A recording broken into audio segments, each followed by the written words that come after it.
Hello children, from this video we are going to start our study of types of reactions. इस video में हम लोग दो तरह के रिएक्शन के बारे में पढ़ेंगे। पहला कॉम्बिनेशन रिएक्शन और दूसरा डिकम्पोजिशन रिएक्शन। तो आइए स्टूडेंट कॉम्बिनेशन रिएक्शन से स्टार्ट करते हैं। जैसा कि आप देख सकते हैं, कॉम्बिनेशन शब्द का मतलब होता है जोड़ना। ये एक ऐसा रिएक्शन होता है जिसके अंदर रिएक्टेंट दो या दो से ज़्यादा होते हैं, लेकिन रिएक्शन के बाद जब प्रोडक्ट बनता है तो वो एक ही बनता है।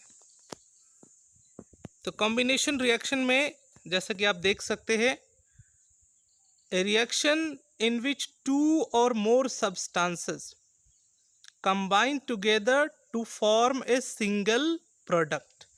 एक ऐसा रिएक्शन जिसमें दो या दो से ज़्यादा सब्सटेंस, दो या दो से ज़्यादा रिएक्टेंट मिल करके एक सिंगल प्रोडक्ट बनाते हों, उसे कॉम्बिनेशन रिएक्शन कहा जाता है। अब आइए स्टूडेंट्स, यहाँ पर हम कुछ एग्जाम्पल्स के द्वारा इसे समझने की कोशिश करते हैं। हमारा सबसे पहला एग्जाम्पल है कैल्शियम ऑक्साइड का रिएक्शन वाटर के साथ। कैल्शियम ऑक्साइड, इसे क्विक लाइम भी कहा जाता है। कैल्शियम ऑक्साइड के ऊपर जब वाटर डाला जाता है तो ये बहुत ही तेज़ी से वाटर के साथ रिएक्ट करता है और कैल्शियम हाइड्रोक्साइड प्रोड्यूस करता है, जिसे स्लैक लाइम कहते हैं, और हीट रिलीज़ होती है। बहुत लार्ज अमाउंट में हीट रिलीज होती है।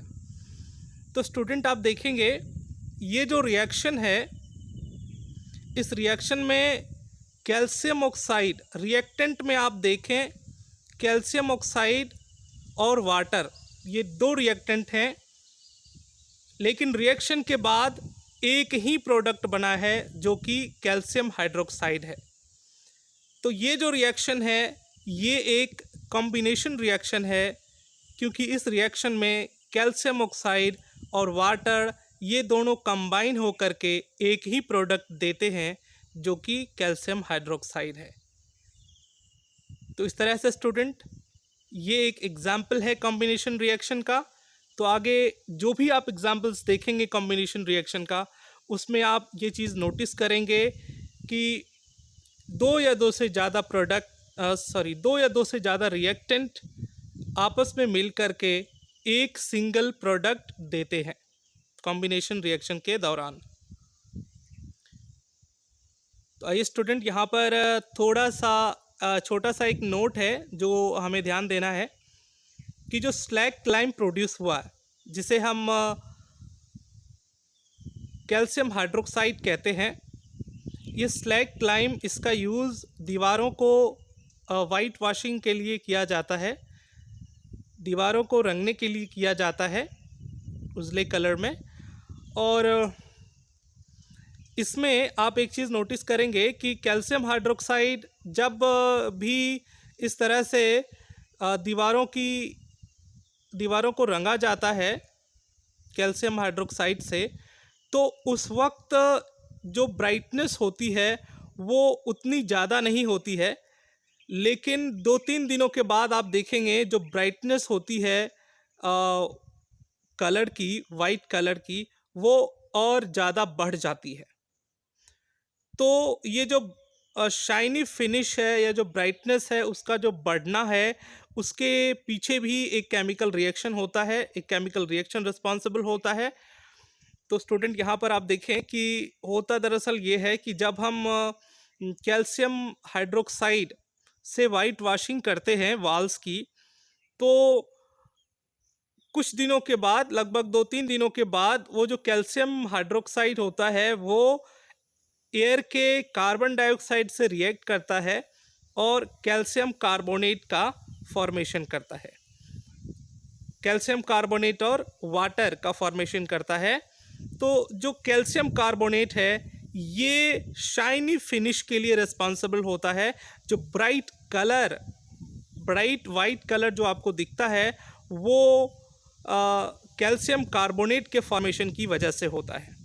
तो यहाँ पर स्टूडेंट ये दोनों ही केमिकल रिएक्शन जो आपने अभी देखा, एक जो कि कॉम्बिनेशन रिएक्शन है कैल्शियम ऑक्साइड से कैल्शियम हाइड्रोक्साइड का फॉर्मेशन, उसके बाद फिर कैल्शियम हाइड्रोक्साइड का एटमॉस्फेयर के कार्बन डाइऑक्साइड से रिएक्ट करके कैल्शियम कार्बोनेट का फॉर्मेशन करना। तो ये जो रिएक्शन आप देख रहे हैं दोनों रिएक्शन बहुत ही इम्पॉर्टेंट है और इसमें हर एक खास करके यहाँ पर आप ध्यान में रखेंगे कि यहाँ पर जो कैल्शियम के कंपाउंड्स हैं वो बहुत इम्पॉर्टेंट रहते हैं और यहाँ से क्वेश्चंस भी पूछे जाते हैं।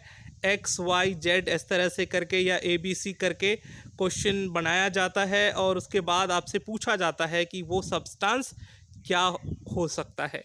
जैसे कि आप देखें कि जैसे क्वेश्चन में ऐसा भी आता है कि ए कोई सब्सटेंस है उसमें पानी मिलाया तो फिर बी सब्सटेंस बना और फिर बी सब्सटेंस से दीवारों को रंगा और उसके बाद फिर कुछ 2-3 दिनों के बाद फिर उसका जो ब्राइटनेस है वो बढ़ गया सी सब्सटेंस के बनने की वजह से। तो फिर आपसे ये कहा जाएगा पूछा जाएगा कि ए बी सी सब्सटेंस क्या क्या हैं, उनके नाम, उनके केमिकल फार्मूला ये लिखें। तो ऐसे सवाल आते रहते हैं एग्जामिनेशन में। तो इसलिए आप ये रिएक्शंस जो हैं इन्हें आप अच्छे तरीके से देख लें। कैल्शियम ऑक्साइड उसे क्विकलाइम कहा जाता है, कैल्शियम हाइड्रोक्साइड इसको स्लैगलाइम कहते हैं और कैल्शियम कार्बोनेट जिसे मार्बल भी कहा जाता है। आइए स्टूडेंट हम आगे बढ़ते हैं दूसरे कॉम्बिनेशन रिएक्शन की तरफ। तो आप देखें हमारा जो दूसरा एग्जाम्पल है वो है बर्निंग ऑफ कोल के बर्निंग में कार्बन ऑक्सीजन के प्रेजेंस में रिएक्ट करता है, ऑक्सीजन के प्रेजेंस में बर्न करता है और कार्बन डाइऑक्साइड गैस का प्रोडक्शन करता है। तो ये भी एक कॉम्बिनेशन रिएक्शन है। फिर आप देखिए formation of water from hydrogen and oxygen, ये दोनों रिएक्ट करके वाटर का फॉर्मेशन करते हैं। तो दो सब्सटेंस मिलकर के एक सिंगल प्रोडक्ट दे रहे हैं। तो ये एक एग्जांपल है कॉम्बिनेशन रिएक्शन का। फिर फोर्थ एग्जांपल में स्टूडेंट आप देख सकते हैं सोडियम मेटल क्लोरीन के प्रेजेंस में बर्न करता है। स्टूडेंट एक और बहुत बड़ी चीज़ जो यहाँ पर आप नोटिस कर सकते हैं वो ये है कि कोई भी चीज़ सिर्फ ऑक्सीजन के प्रेजेंस में ही नहीं बर्न करता बल्कि क्लोरीन जो है वो भी एक ऐसा गैस है जो बर्निंग में हेल्प करता है। Not only oxygen but chlorine also helps in burning. तो जो सोडियम मेटल है वो क्लोरीन के साथ जब बर्न करता है तो सोडियम क्लोराइड का फॉर्मेशन करता है। और फिर आप देखेंगे आगे फिफ्थ एग्जांपल में जब हम आयरन और सल्फ़र को मिक्स करते हैं और उसके बाद उसे जब हीट करते हैं तो आयरन और सल्फ़र को मिला करके हीट करने के बाद फेरस सल्फाइड का फॉर्मेशन होता है। यहाँ पर जो आयरन है वो आयरन 2 यूज़ हुआ है। उसके बाद आप देखें अमोनिया जब हाइड्रोजन क्लोराइड से रिएक्ट करता है तो अमोनियम क्लोराइड का फॉर्मेशन होता है। ये भी एक एग्जांपल है कॉम्बिनेशन रिएक्शन का। और उसके बाद आप सेवन्थ एग्जांपल में देखें कार्बन मोनोऑक्साइड ऑक्सीजन से रिएक्ट करके एटमॉस्फेयर के ऑक्सीजन से रिएक्ट करके कार्बन डाइऑक्साइड का गैस का फॉर्मेशन करता है। तो ये भी बहुत ही इम्पॉर्टेंट रिएक्शन है और ये भी एक एग्जांपल है आपको कॉम्बिनेशन रिएक्शन का। तो यहाँ पर आप देख सकते हैं कार्बन मोनोऑक्साइड जो है वो एक पॉइजनस गैस होता है और इसे इनहेल करने के बाद ये हमारे ब्लड में जो हेमोग्लोबिन की ऑक्सीजन कैरिंग कैपेसिटी है उसको घटा देता है और ये प्रोड्यूस होता है जब कभी कार्बन का इनकम्प्लीट कंबशन होता है ऑक्सीजन के एब्सेंस में जब कभी कार्बन जलता है या लिमिटेड अमाउंट ऑफ ऑक्सीजन में जब कभी कार्बन जलता है तो कार्बन मोनोऑक्साइड गैस प्रोड्यूस होती है। और ये गैस इनहेल करने पे बहुत ज़्यादा ये पॉइजनस होता है, इससे जान भी जा सकती है। इसलिए जब भी ऐसा केस होता है कि कोई किसी व्यक्ति ने कार्बन मोनोऑक्साइड को इनहेल कर लिया है तो वैसी परिस्थिति में उसे ऑक्सीजन गैस चढ़ाया जाता है, ताकि उसे ऑक्सीजन गैस दिया जाता है, ताकि ऑक्सीजन गैस इनहेल करने के लिए दिया जाता है, जिससे कि जो कार्बन मोनोऑक्साइड है उसके बॉडी के अंदर वो ऑक्सीजन से रिएक्ट करे और उसके बाद कार्बन डाइऑक्साइड गैस का फॉर्मेशन करे, जो कि पॉइजनस नहीं है, जो कि एक पॉइजनस गैस नहीं है। इसके बाद स्टूडेंट हम बढ़ते हैं डिकम्पोजिशन रिएक्शन की तरफ। जैसा कि नाम से क्लियर है, डिकम्पोजिशन का मतलब होता है तोड़ना। तो यहाँ पर आप देखेंगे ये एक ऐसा रिएक्शन है जिसमें कोई सिंगल रिएक्टेंट को तोड़ा जाता है, और स्टूडेंट तोड़ने के लिए हमें एनर्जी की ज़रूरत होती है। तो एनर्जी आप देख सकते हैं यहाँ पर हीट के फॉर्म में प्रोवाइड कर सकते हैं, हीट एनर्जी, और इलेक्ट्रिसिटी के फॉर्म में कर सकते हैं, और फिर सोलर एनर्जी के फॉर्म में, सनलाइट के फॉर्म में भी एनर्जी दे करके किसी सब्सटेंस को तोड़ा जाता है। तो डिकम्पोजिशन रिएक्शन में आप देखेंगे it is a reaction in which A compound splits into two और more simpler substances.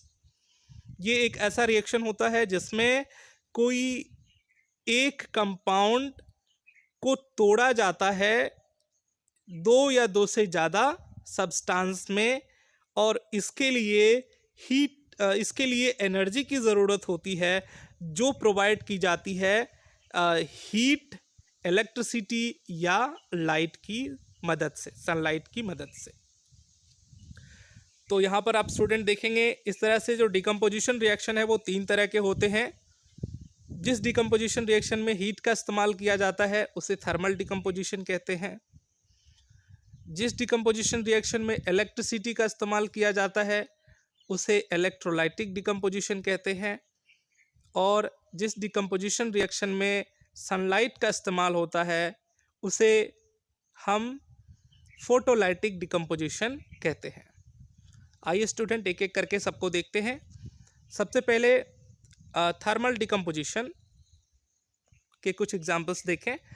Decomposition carried out by heat is called thermal decomposition. और यहाँ पर आप देख सकते हैं हमारे सामने पहला एग्जांपल है, फेरस सल्फेट को जब हम हीट करते हैं तो ये फेरिक ऑक्साइड में टूटता है, और उसके बाद आप देखें सल्फर डाइऑक्साइड और सल्फर ट्राइऑक्साइड गैस रिलीज होती है। तो ये भी बहुत ही इंपॉर्टेंट रिएक्शन है। यहाँ पर आप देख सकते हैं ferrous sulphate crystal, that is Fe SO4 7H2O। तो देखिए जब भी क्रिस्टल शब्द का इस्तेमाल हो कहीं भी रिएक्शन में तो उसके साथ वाटर के जो मॉलिक्यूल्स होते हैं वो जुड़ जाते हैं।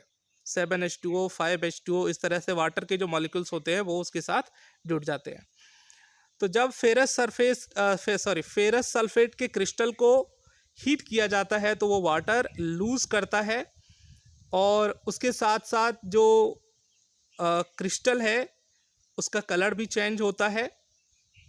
और फिर आप देखेंगे जो क्रिस्टल है वो फेरस सल्फेट से फेरिक ऑक्साइड में बदल जाता है, और sulphur dioxide, sulphur trioxide gases release होते हैं।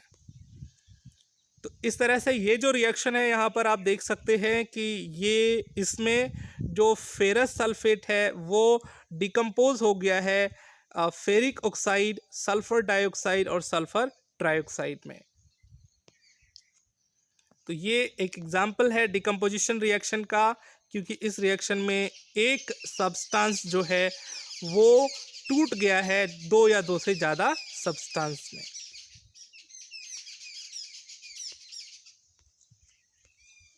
उसके बाद स्टूडेंट हम दूसरा एग्जाम्पल देखते हैं। यहाँ पर एक बार फिर से कैल्शियम का कंपाउंड यहाँ पर आ गया हमारे सामने, कैल्शियम कार्बोनेट है। तो आप देखें जब कैल्शियम कार्बोनेट को हीट किया जाता है तो ये कैल्शियम ऑक्साइड और कार्बन डाइऑक्साइड में टूट जाता है। तो ये जो रिएक्शन है इसमें आप देख सकते हैं कि कैल्शियम कार्बोनेट को हीट करने के बाद, लाइमस्टोन को हीट करने के बाद क्विक लाइम और कार्बन डाइऑक्साइड गैस का फॉर्मेशन होता है। क्विक लाइम जो है, जो कि कैल्शियम ऑक्साइड जिसे कहते हैं हम, तो ये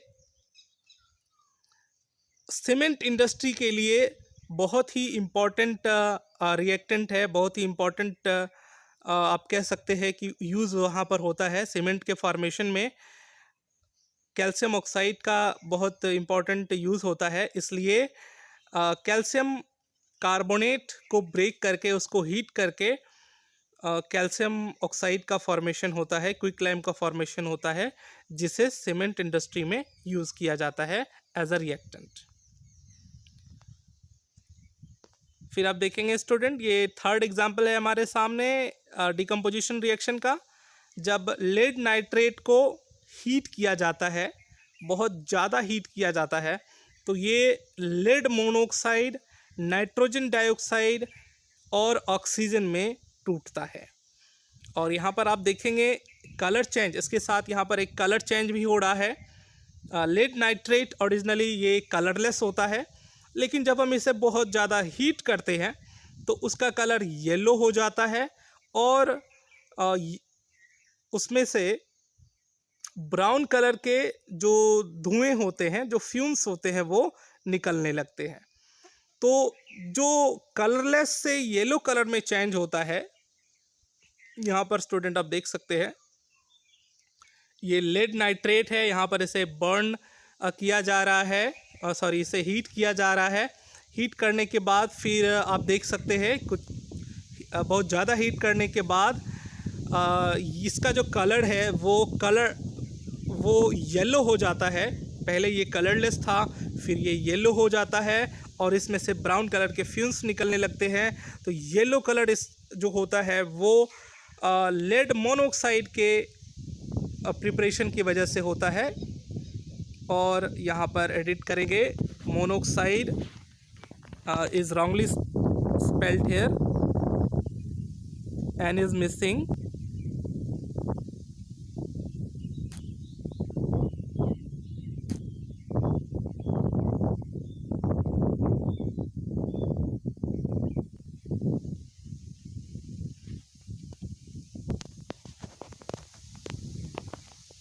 Okay, so you can see student, the yellow color is due to the formation of lead monoxide, जबकि जो ब्राउन कलर का जो फ्यूम निकल रहा होता है वो नाइट्रोजन डाइऑक्साइड की फॉर्मेशन की वजह से होता है। This is also very important example of decomposition reaction. तो स्टूडेंट जनरली एग्जाम्पल्स को आप ध्यान में रखें। एग्जाम्पल्स और जो भी ये डायग्राम आपको दिखने को मिल रहे हैं स्ट्रेट फॉरवर्ड, जैसे एनसीईआरटी बुक में जो रिएक्शंस हैं, जो डायग्राम्स हैं, उसी तरह के डायग्राम्स को लिया गया है, वही डायग्राम्स लिए गए हैं।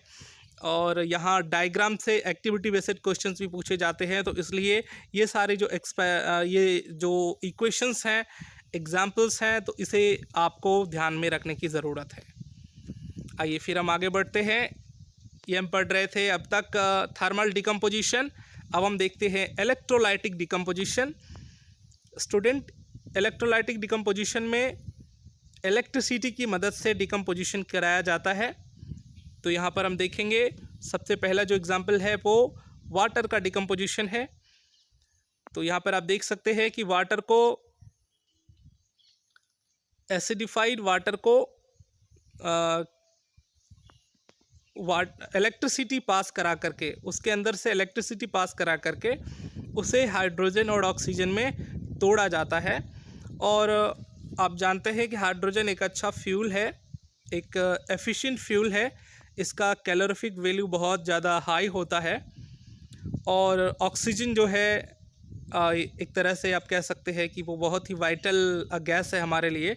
तो स्पेशली हाइड्रोजन के लिए, हाइड्रोजन के प्रोडक्शन के लिए हाइड्रोजन को फ्यूल के रूप में यूज़ किया जाता है स्पेस क्राफ्ट्स में, तो वहाँ पर जो डिकम्पोजिशन होता है वाटर का, वो हाइड्रोजन के प्रोडक्शन के लिए वाटर का डिकम्पोजिशन इलेक्ट्रिसिटी की मदद से ही कराते हैं।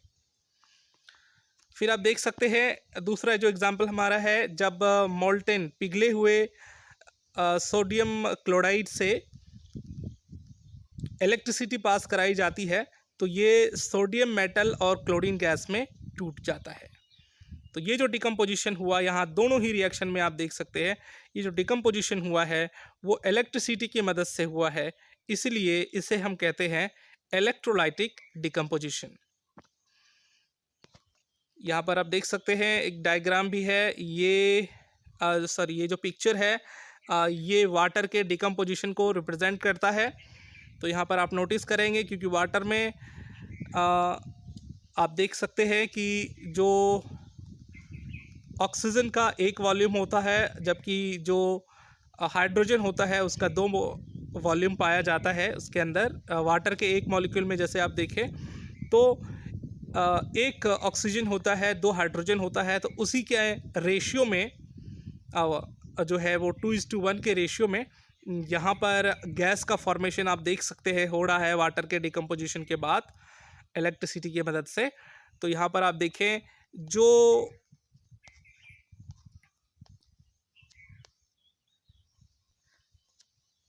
इस ट्यूब के अंदर जो आपको ऊपर का स्पेस जो वैकेंट दिख रहा है उसमें वो गैस भरा हुआ है जो इसमें बना है। तो यहाँ पर आप देखिए हाइड्रोजन गैस जो है पहले ट्यूब में आप देख सकते हैं हाइड्रोजन गैस बना है और दूसरे ट्यूब में ऑक्सीजन गैस बना है। तो आप देख सकते हैं ऑक्सीजन गैस 1 वॉल्यूम है, जबकि हाइड्रोजन गैस उसका 2 गुना प्रोड्यूस हुआ है। तो यहाँ से भी क्वेश्चंस आते हैं और टेक्स्ट बुक में भी इन टेक्स्ट क्वेश्चन में भी आप देखेंगे कि यहाँ से एक क्वेश्चन पूछा गया है कि वो कौन कौन सी गैस है, गैस को आपको पहचानना है। फिर आप देखें तीसरा डिकम्पोजिशन फोटोलाइटिक डिकम्पोजिशन। ये डिकम्पोजिशन जो होता है वो सनलाइट के प्रेजेंस में होता है। तो अब देखें पहला एग्जांपल इसका है सिल्वर क्लोराइड। जब सिल्वर क्लोराइड को सनलाइट में रखा जाता है तो ये ग्रे कलर का हो जाता है, और ऐसा इसलिए होता है क्योंकि जो सिल्वर क्लोराइड है वो सिल्वर और क्लोरीन में टूट जाता है। और फिर उसी तरह से सिल्वर ब्रोमाइड भी ऐसा ही रिएक्शन शो करता है। सनलाइट के प्रेजेंस में सिल्वर ब्रोमाइड भी सिल्वर और ब्रोमीन में टूट जाता है। ये दोनों ही रिएक्शंस जो हैं ये ब्लैक एंड वाइट फोटोग्राफी में यूज़ होते हैं, क्योंकि जो सिल्वर होता है वो देखिए आप प्रोडक्ट साइड में जो है वो सिल्वर टूट करके अलग हो जाता है, मतलब सिल्वर अलग हो जाता है। और इसके बाद आप देखें ये जो सिल्वर है, सिल्वर जो प्रोड्यूस हुआ है प्रोडक्ट साइड में, तो ये फोटोग्राफिक फिल्म के ऊपर जो है वो सिल्वर जमा हो जाता है और उसके बाद एक सिल्वर की वजह से ही एक ओपेक इमेज बनता है फोटोग्राफिक फिल्म के ऊपर। तो इस तरह इसलिए ब्लैक एंड वाइट फोटोग्राफी में सिल्वर का इस्तेमाल होता है। तो स्टूडेंट आज के क्लास में हमने कॉम्बिनेशन रिएक्शन और डिकम्पोजिशन रिएक्शन के बारे में पढ़ा है, और यहाँ पर आप देख सकते हैं कि कुछ क्वेश्चंस इन टेक्स्ट क्वेश्चंस आपको दिए गए हैं। ये इन टेक्स्ट क्वेश्चंस आप अटेम्प्ट करें। आगे के क्लासेस में हम पढ़ेंगे displacement reaction and double displacement reaction. Thank you, have a nice day.